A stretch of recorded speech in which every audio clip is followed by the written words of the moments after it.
အားလုံးပဲမြင်ကြပါ Habit Tarot ကနေပြီးတော့ပြန်လည်ကြိုဆိုလိုက်ပါတယ်ဒီနေ့မှာကျွန်တော်လုပ်ပေးခြင်းတဲ့အကြောင်းကတော့ကိုယ့်အနာဂတ်ကနေပြီးတော့ပေါ့နော်ကိုယ့်အနာဂတ်ကနေပြီးကိုယ့်ကိုဘာတွေပေါ့နော်ဘယ်လို message တွေပေးနေလဲဆိုတာလေးကိုကျွန်တော်လုပ်ပေးမှာဖြစ်သွားပါတယ်ဒီနေ့မှာတော့ပေါ့နော်ဒီပိုင်း3ခုပေါ့နော်ပိုင်း1ပိုင်း2 and ပိုင်း3ပေါ့နော်ပိုင်း3ခုပေါ့နော်အဲ့ဒါကိုစိတ်ထဲမှာဘာမှမတွေးဘဲနဲ့ပေါ့နော်ကို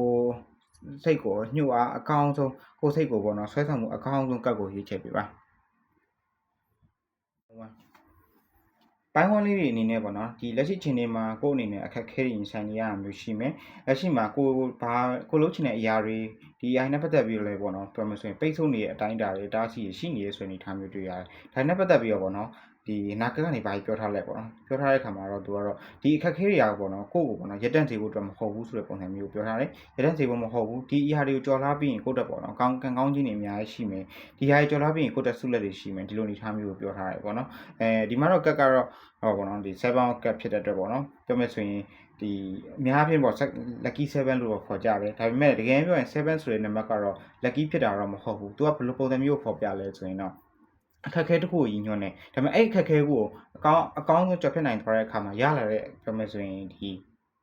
ဆုလက်တွေကိုပေါ့နော်ဒါတွေကိုရည်ညွှန်းတယ်ပေါ့နော်ပြောမယ်ဆိုရင်ဒီ lucky 7ဆိုတိုင်းလုံးဝကိုအတားဖြောင်ပြူးနေတာမျိုးမဟုတ်ဘဲနဲ့ဒီ lucky 7ဆိုတာအခက်အခဲတွေကိုရင်ဆိုင်ပြီးတော့မှရလာတဲ့ကံကောင်းခြင်းတွေကိုဆိုလိုတာဖြစ်တယ်ပေါ့နော်ဒါကြောင့်လက်ရှိချိန်ဒီမှာကြုံတွေ့နေရတဲ့အခက်အခဲတွေနဲ့ပတ်သက်ပြီးစိတ်တမကြနဲ့အားမငယ်နဲ့လုံးဝမရက်လိုက်နဲ့ပေါ့နော်ဆက်ပြီးကြိုးစားပါကိုလုံးထရရှိအောင်ဆက်ပြီးတော့လုပ်ပါဒါတွေပြီးရင်ကိုယ့်တက်ပေါ့နော်ခံကောင်းခြင်းဆိုတာရှိလာပါလိမ့်မယ်ဆိုတဲ့ပုံစံမျိုးအနာဂတ်ကနေကိုယ့်ရဲ့အနာဂတ်ကနေပြီးတော့ပြောထားပါတယ်ဗျနောက်ပြီးတော့ပိုင်း2ပေါ့နော်ပိုင်း2တွေအနေနဲ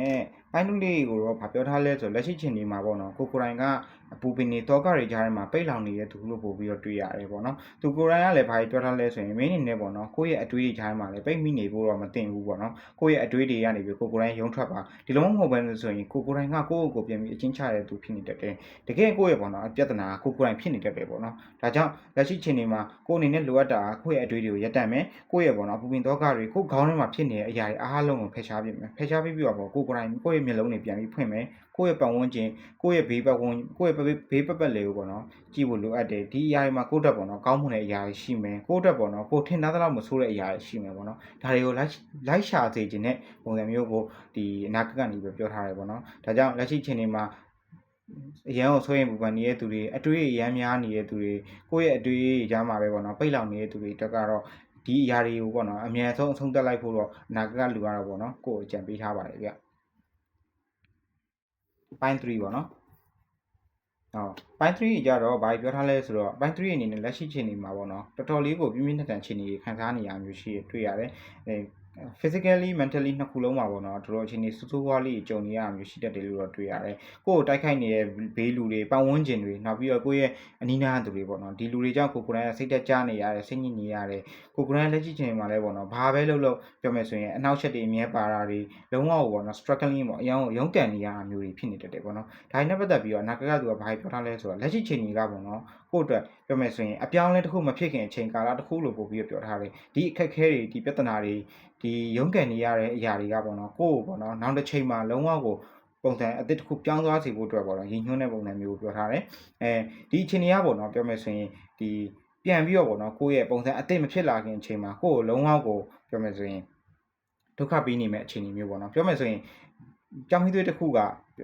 စိတ်လုံးမဖြစ်လာခင်ပေါ့နော် pressure တွေအများကြီးခံနေရတဲ့အချိန်ဒီလိုအခြေအနေမျိုးကိုပို့ပြီးရည်ညွှန်းနေပေါ့နော်ဒီအရာတွေကပေါ့နော်ကိုယ့်ကိုရက်တန့်စေဖို့ပြောမယ်ဆိုရင်ဒီအရာတွေကကိုယ့်ပြောမယ်ဆိုရင်ဒီတားဆီးနေဖို့အတွက်မဟုတ်ဘဲနဲ့ကိုယ့်ကိုပေါ့နော်ပိုကောင်းတဲ့ version တစ်ခုအနေနဲ့ပြန်ပြီးထလာဖို့အတွက်ကူညီပေးလိမ့်မယ်ပေါ့နော်ဒါကြောင့်ကိုယ့်ရဲ့ပေါ့နော်အနီးနားမှာပေါ့နော်ကိုယ့်ဒုက္ခပေးနေတဲ့သူတွေရှိမယ်ကိုယ့်အတွက်မကောင်းတဲ့ toxic relationship တွေရှိမယ်ဒီခမား relationship တွေရှိမယ်ပေါ့နော်ဒါတွေအကုန်လုံးကိုယ်ကပေါ့နော်ဖြစ်နိုင်မယ်ဆိုရင်ဖြတ်နိုင်အောင်ကြိုးစားပါဒီအရာတွေစီကနေဝေးအောင်နေပါပြီးတော့ကိုယ့်ကိုပြန်ပြီးတော့ပြောမယ်ဆိုရင်ကက်တင်ပါပေါ့နော်အကောင်းဆုံးကြိုးစားပါပြောမယ်ဆိုရင်ဒီကိုယ့်ရဲ့စိတ်ကိုလည်းပေါ့နော်လုံးဝကိုလွတ်မချလိုက်နဲ့ပြီးကိုယ်လွတ်ချလိုက်တာနဲ့ကိုယ်ဝိုင်းပြီးတော့ပေါ့နော်ဝိုင်းပြီးဒုက္ခပေးမဲ့သူတွေပဲရှိတယ်ဒါကြောင့်ကိုယ်တိုင်ကစိတ